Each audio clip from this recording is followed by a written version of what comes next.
Bismillahirrahmanirrahim.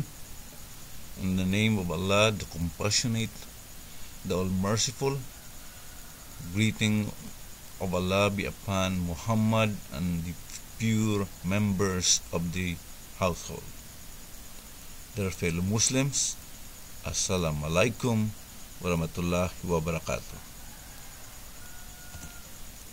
Enemies of Islam whose goal are to split the Muslims have centered their attack over the Shia, the followers of the members of the house of the Prophet, peace be upon him and his family. They distribute anti-Shia booklets all over the globe to misrepresent the skull of Ahl-al-Bayt. They hope to create confusions in the minds of those who are curious to learn. These malicious attacks are being carried out with political motives, aiming to destroy the true spirit of Islam and to nurture feelings of animosity and disbelief towards the Shia. They misquote traditions from the Shiite sources or quote them out of context to misrepresent the Shiite belief and to mock the followers of the Ahl-al-Bayt. In facing these attacks, we have two options. One is to disregard what they do and perhaps simply deny their accusations. The other way would be to provide a correct representations of our beliefs, which have been enshrouded in false propaganda. The latter is the logical approach in this era of information and communication. The rulers of the periods of the Umayyad and the Abbasid used to consider every followers of the Ahl-al-Bayt extreme dangerous for their throne.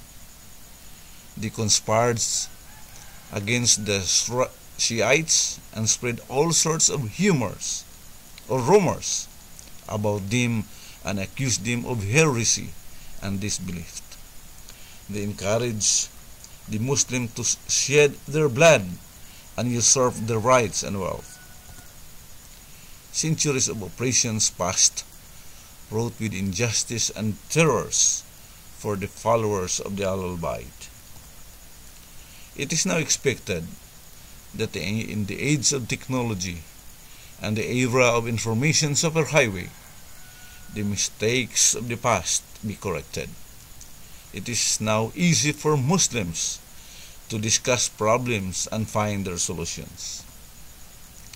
After centuries of misunderstanding and the distinct lack of communication, the only way to achieve this goal is through inter-school dialogue and bias scholarship and seeking out the truth from the depth of our Islamic heritage. This is the magnificent path which Prophet Muhammad, peace be upon him and his family, introduced to humanity centuries ago. As mentioned in the Quran, O Prophet, say, this is my way. I do invite you to Allah on discernment, insight, and enlightenment, I and whoever follows me. Quran 12, Surah 12, 108. As the followers of the Messenger of Allah, peace be upon him and his family, it is incumbent upon us to base our unity of the Muslims on enlightenment and connaissance. In our approach towards illumination of the truth, we do our best to refrain from any provocation which may cause sedition, discord, and enmity among Muslims. We strongly believe in the unity between the people of Islam and make all efforts to support this idea.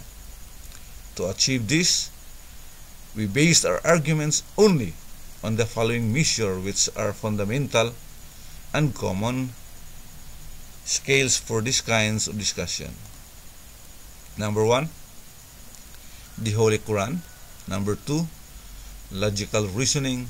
And number 3, the tradition that both been narrated by both reliable Sunni and Shia sources. This itself indicates that such traditions are frequent, mutawatir, which have been narrated by the two authorities. Employing these common tools can make different schools closer to each other, since the traditions that we refer to are narrated by both reliable Shiite and Sunni sources. They are valid for both schools and can be presented as proof. We hope you find this work helpful and constructive, and we thank God for giving us this opportunity. Blessing of Allah be upon Muhammad and the members of his household.